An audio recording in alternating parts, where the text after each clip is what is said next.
पीछे घुमाइए। और विधानसभा की कार्रवाई शुरू हो रही है, वो तस्वीरें भी इस वक्त हम दिखा रहे हैं और अखिलेश यादव मीडिया से बातचीत कर रहे हैं। देखिए, जिस तरह उत्तर प्रदेश में लगातार पिछले 5 साल का कार्यकाल और जब से ये दोबारा सरकार को मौका मिला है, उत्तर प्रदेश की सड़कें जर्जर हैं, गड्ढे बन गए हैं सड़कों पर। जहां 6 सितंबर 2022 को लगभग 64 वर्ष की आयु में निधन हो गया। उनका असमय निधन हम सब के लिए दुखद है। श्री अरविंद गिरी इस सदन के वरिष्ठ सदस्य थे। उनका राजनीतिक एवं संसदीय क्षेत्र में एक दीर्घ अनुभव था। वर्तमान विधानसभा में वे 5वीं बार सदस्य के रूप में निर्वाचित हुए थे। वे सर्वप्रथम वर्ष 1996 में, तत्पश्चात वर्ष 2002 और 2007 में निर्वाचन क्षेत्र हैदराबाद लखीमपुर खीरी से तथा वर्ष 2017 व 22 में निर्वाचन क्षेत्र गोला गोकर्णनाथ लखीमपुर खीरी से विधानसभा सदस्य के रूप में निर्वाचित हुए थे। वे वर्तमान विधानसभा में अधिष्ठाता मंडल के सदस्य भी थे। विधानसभा के सदस्य के रूप में वे इसके पूर्व विधानसभा की महत्वपूर्ण समितियों के भी सदस्य थे। श्री अरविंद गिरी अपने क्षेत्र के एक लोकप्रिय नेता थे। समाज के गरीब, वंचित, पिछड़े वर्गों के उत्थान और ग्रामीण क्षेत्र में शिक्षा के प्रसार के लिए उन्होंने अनेक कार्य किए। सामाजिक कार्यों तथा शैक्षिक संस्थाओं के निर्माण में उनकी विशेष रुचि थी। वे विभिन्न शिक्षण संस्थाओं के संचालक भी रहे। वे विभिन्न राजनीतिक और सामाजिक आंदोलनों के अंतर्गत जिला कारागार लखीमपुर, शाहजहांपुर और लखनऊ में बंदी रहे। श्री अरविंद गिरी गोला गोकर्णनाथ नगर पालिका परिषद के अध्यक्ष भी थे। एक किशोर राजनीतिक कार्यकर्ता, सामाजिक कार्यकर्ता और लोकप्रिय जनप्रतिनिधि के रूप में वे अपने क्षेत्र के विकास और जनता के कल्याण के लिए सदैव समर्पित रहे।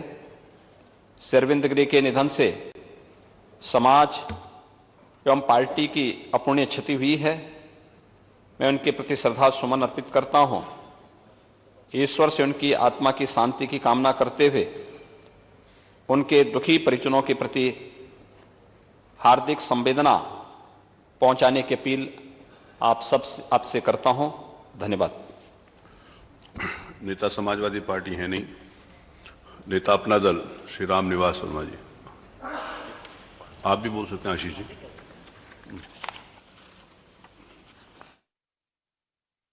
किसानों का बकाया है। चीनी मिलें किसानों का गन्ने की कीमत नहीं दे पा रही हैं। बिजली महंगी हो गई है। जर्जर हो गए ट्रांसफार्मर। जो कैपेसिटी सरकार को बढ़ानी चाहिए थी वो कैपेसिटी नहीं बढ़ा पा रहे हैं। इसलिए समाजवादी पार्टी पहले भी इन सवालों पर धरना देना चाहती थी।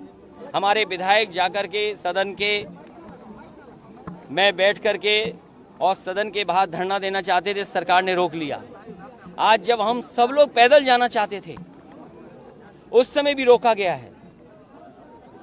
आखिरकार ये कैसी सरकार है जो विधायकों को, पूर्व मंत्रियों को, कई बार के विधायक हैं, पूर्व स्पीकर हैं, बड़े बड़े पदों पे पूर्व में लीडर ओपोजिशन रहे, वो सब साथ हैं, उनको सदन में नहीं जाने दे रहे।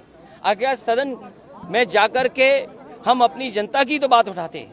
आखिरकार सरकार क्यों नहीं फेस करना चाहती है? और सरकार इसीलिए नहीं फेस करना चाहती है क्योंकि हर मुद्दे पर सरकार असफल हुई है।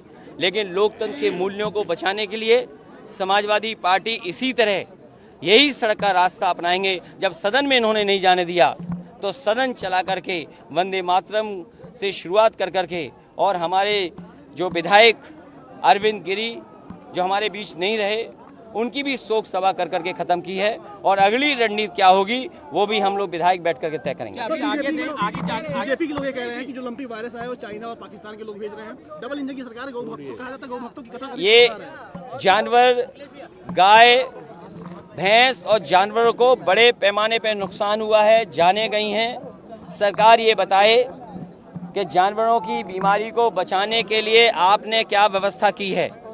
इस सरकार में न केवल जानवरों की जान जा रही है, गरीब अगर इलाज कराना चाहेगा तो इलाज नहीं हो रहा।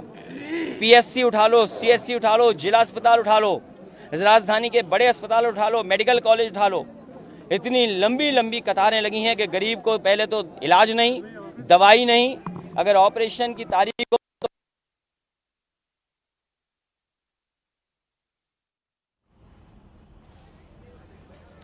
तो अखिलेश यादव को आप सुन रहे थे। इधर सदन में मुख्यमंत्री का संबोधन था, जिस तरीके से उन्होंने तमाम बातों को रखा है। अखिलेश यादव तमाम जनता के मुद्दों को लेकर योगी सरकार पर यहां पर हमलावर होते हुए उन्होंने कहा कि सरकार कोई मदद नहीं कर रही है, जलभराव बाढ़ से लोग परेशान हैं और इसको लेकर के किसानों को गन्ने की कीमत तक नहीं मिल पा रही है, ये बात भी उन्होंने कही।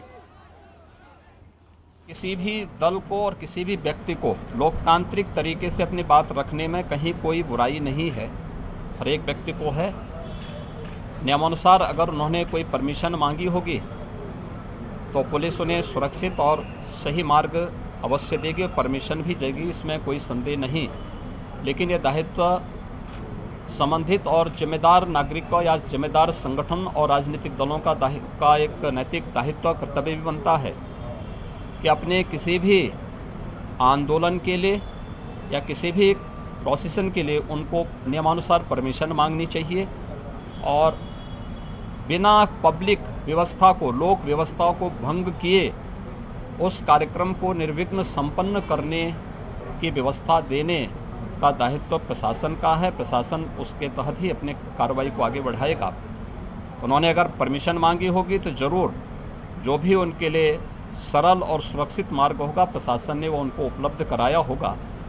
मुझे लगता है समाजवादी पार्टी से ये उम्मीद करना कि वह किसी नियम को माने, किसी शिष्टाचार को माने, ये एक कपोल कल्पना ही कही जा सकती है। इससे ज़्यादा तो सदन में भी चर्चा का विषय आएंगे ही, उस पर रखेंगे।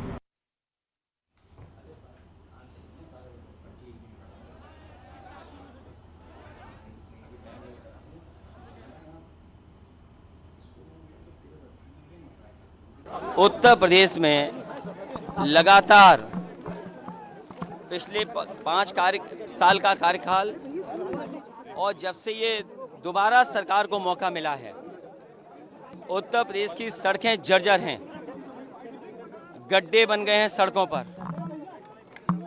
जहां किसान इस मौसम में जल भराव, बाढ़ से परेशान होता था, इस बार उत्तर प्रदेश में देखने को मिल रहा है कि कुछ हिस्सों में बाढ़ है, कुछ हिस्सों में सूखा है और अभी भी किसानों को कोई राहत नहीं दी गई है। न बाढ़ के नुकसान से कोई राहत पहुंची है और ना ही सूखे की वजह से जो किसानों का नुकसान हुआ है उस पे कोई सरकार ने भरपाई या राहत दी है। वहीं बड़े पैमाने पर जानवर बीमारी से मर रहे हैं, गायों की मौत हो रही है। जो वायरस फैला है, लंपी वायरस है जो, जिसके कारण हजारों हजार गायों की जान जा चुकी है, जानवरों की जान गई है। अभी सरकार ने कोई मदद नहीं की, न उन जानवरों की देखभाल के लिए सरकार कुछ कर पाई है और लगातार महंगाई बढ़ा रही है सरकार। ये डबल इंजन की सरकार, जिसे मौका जनता ने उत्तर प्रदेश में भी दिया और दिल्ली में भी बहुमत मिल गया, लेकिन आप देखिए लगातार महंगाई बढ़ी है। इतनी महंगाई जो जनता को सामना करना पड़ा है, जनता पिस गई है महंगाई में। और कानून व्यवस्था इतना कभी बर्बाद नहीं हुआ होगा। जहां भ्रष्टाचार चरम सीमा पर है, जहां राहत मिलनी चाहिए थी जनता को, वहीं महंगाई हर चीज़ की हो गई है। कोई कल्पना नहीं कर सकता था कि भारत जैसा ग्रामीण देश में दूध पर, दही पर, घी पर जीएसटी लग जाएगी। और न केवल जीएसटी लगाई है, बल्कि खाने पीने की चीज़ें लगातार महंगी होती जा रही हैं। और जो इन्होंने सपने दिखाए थे नौकरी और रोजगार के, आज जो संसाधन सरकार को जुटाने चाहिए थे वो संसाधन नहीं जुटा पा रहे हैं। बड़े पैमाने पर बेरोजगारी बढ़ी है, रोजगार छीने जा रहे हैं। प्राइवेटाइजेशन कर करके जो संविधान ने अधिकार दिए पिछड़ों को, दलितों को, गरीब को, वो भी अधिकार छीने जा रहे हैं। कोई विभाग नहीं बचा जो सरकार बेच न रही हो। रेलवे बिक गया, हवाई जहाज एयरपोर्ट बिक गए।